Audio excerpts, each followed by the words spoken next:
Hello, ladies and gentlemen. On this brand new edition of Real Talk with B, we're going to discuss coaching and analytics in sports in general.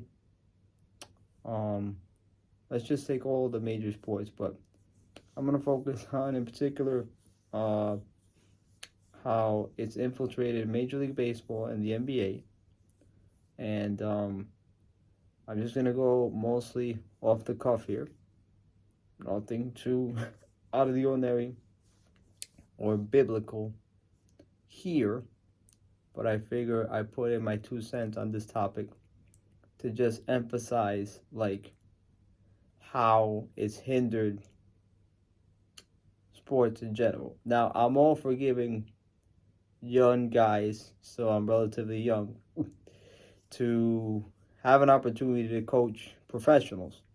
You know, like Joe Mazzulla, he's from Rhode Island, I believe Johnston.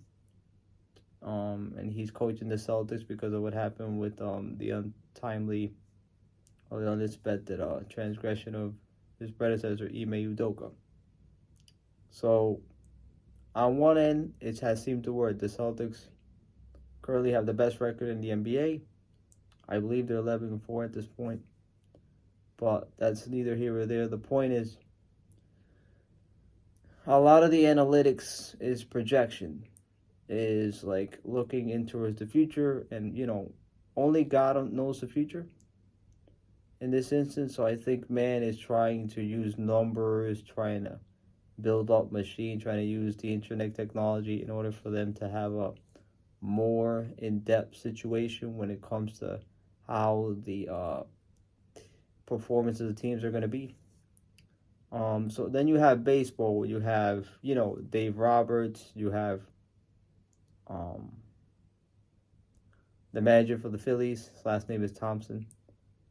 I believe his name is Bob Thompson, but the name escapes me, but I know his last name is Thompson. And you have Kevin Cash a few years back with the situation in the World Series where he takes out Blake Snell after Snell didn't really throw a lot of pitches. Same thing with Wheeler in this World Series. Dave Roberts, yes, they won a World Series during the epidemic year, but they bowed out in this series on the first round. And the point is, you don't need to really do much if you're a manager or a coach in these situations. You can just coach up a whim and go by the statistics and be productive. But, where exactly are you going?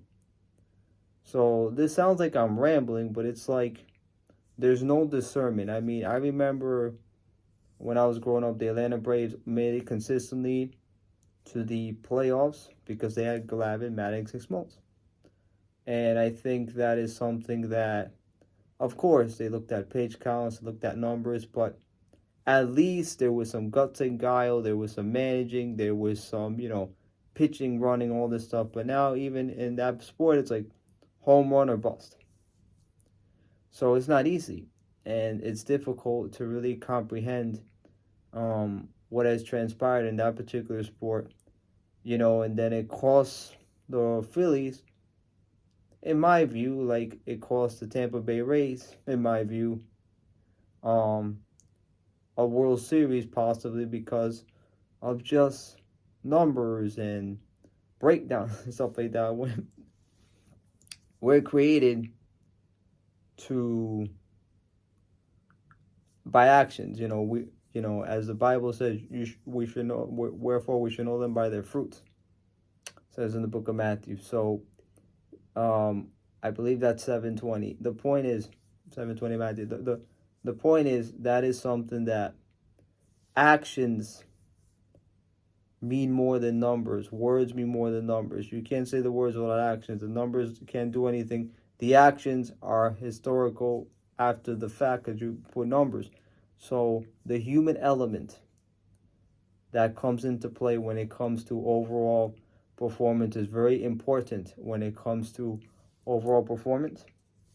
So we need to take a step back as a sporting public, us people that are fans, and really look at what's going on, because the next thing you know, they're gonna put artificial intelligence. They're gonna put machines. They're already talking about machine arms. They're talking about different things and different other walks of life. I mean, we're getting to a point where people, even though they're getting opportunities, I'm all for, of all different races, creeds, or whatever, because it's not about race, not about that type of thing. You need some human experience, human element, human action in order for these things to happen. So that's as much as I'm going to say on the subject.